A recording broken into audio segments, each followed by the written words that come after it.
Nou die probleem wat ons het, is ons hart op rond vir God, wat niks met ons te doen is. Ons het by God 'n ding gevra, maar ons hart is nog steeds rondom hierdie selfde ding wat ons aan God gevra het, uit te sorg. Terwyl Psalm 46 vers 10 sê, word stil, staan stil, hou bietjie op en weet dat ek God is.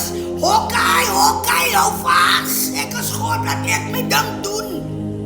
Maar ons wat te veel goed uit so, dat ek op dinge nie na kant toe kom, want ons gee nie vir God kans om te doen wat hy moet doen nie. Ons hol, bly stil, en vertrou God buiten op die ervaring wat jy van God het, nie buiten wat jy by ander mense hoor wie God is, maar buiten op wat jy weet wie die Here is, bly stil en vertrou die Here.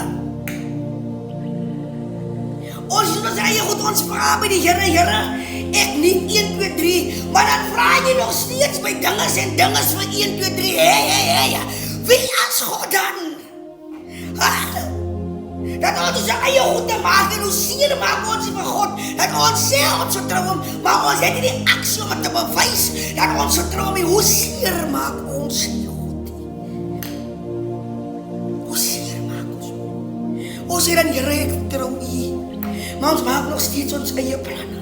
Wie is God dan? Psalm 46 vers 10.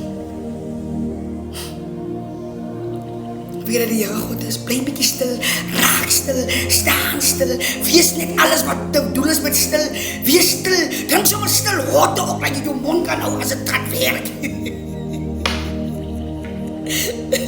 Nou die sparkling ding en drink stil hotte, dat jy kan ook stil bly. Yes, so. Ons het onszelf in moeilike situasies, terwyl ons sê, nee, ek wacht maar op die Here. Nee, ek wacht op die Here.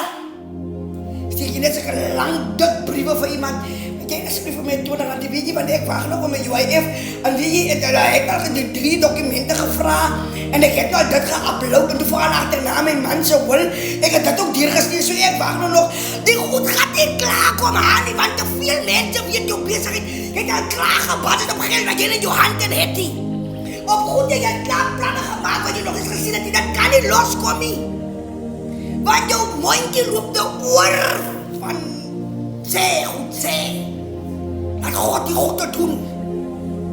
Hy is meer bekend met hierdie kom goede, hy is meer bekend met dit. Hy ken alles, hy weet alles, hy weet om alles te stop. Onthou as die Here Jesus kon sê, storm word stil, en hy het stil geword, as die Here kon sê, hey, word kalm sien, hey, word kalm sien, as hy kon gemaakt het met sy bonatuurlijke kracht, dat die see oop kon gaan, en dat Moses droogvoet kon deurgaan, wie is God dan vir ons? Wie is God dan? Wie is God dan? Hy kan, as ons obedient is towards him, wie is God dan? Jy moet een lekker naweek en vrijdag het, hoor. Hou op leen, jou leener, leen nie de leensterite.